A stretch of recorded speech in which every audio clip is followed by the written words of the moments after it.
Mirsarai association চট্টগ্রামের আয়োজনে অনুষ্ঠিত বার্ষিক পুনর্মিলনী ও সংবর্ধনা অনুষ্ঠান 2026 শুক্রবার রাতে চট্টগ্রামের জিসি কনভেনশন সেন্টারত এই অনুষ্ঠানের আয়োজন করা হয়।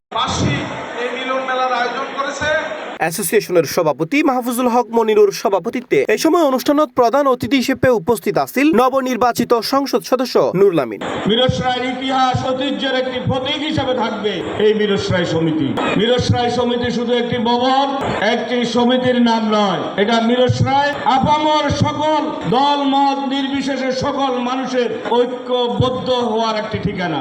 আমরা ধর্ম বর্ণ দল মত সবার সকল কিছুর ঊর্ধ্বে উঠে আমরা বলবো মিরসরাই আমাদের সকলের, এই মিরসরাই সমিতি আমাদের সকলের। এই সময় বিশেষ অতিথি হিসেবে উপস্থিত আছেন সংসদ সদস্য শামসুন নাহার বেগম। মিরসরাই উপজেলার কিছু সৃজনশীল এবং দূরদৃষ্টি সম্পন্ন ব্যক্তিদের সমন্বয়ে প্রতিষ্ঠিত এবং পরিচালিত মিরসরাই সমিতি চট্টগ্রাম আজকে মিরসরাই সমিতির বার্ষিক পুনর্মিলনের অনুষ্ঠানত আহ্বায়ক হিসেবে উপস্থিত আছেন ইঞ্জিনিয়ার খায়রুল মুস্তফা, অ্যাসোসিয়েশনের সাধারণ সম্পাদক তৌহিদ উদ্দৌজা ও সদস্য সচিব ইঞ্জিনিয়ার হামিদুল হক অনুষ্ঠান সঞ্চালনা করে।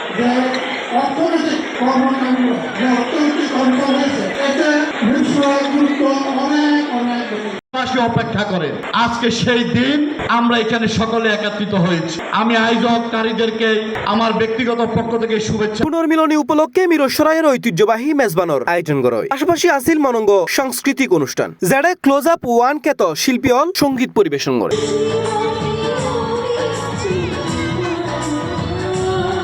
অনুষ্ঠানত মিরসরাই অ্যাসোসিয়েশন চট্টগ্রামের বিপুল সংখ্যক সদস্য ও তার পরিবারের সদস্য অংশ লয়। পারস্পরিক সৌহার্দ্য, সম্প্রীতি ও আনন্দঘন পরিবেশে অনুষ্ঠান শেষ হয়। C+ TV, Chittagong.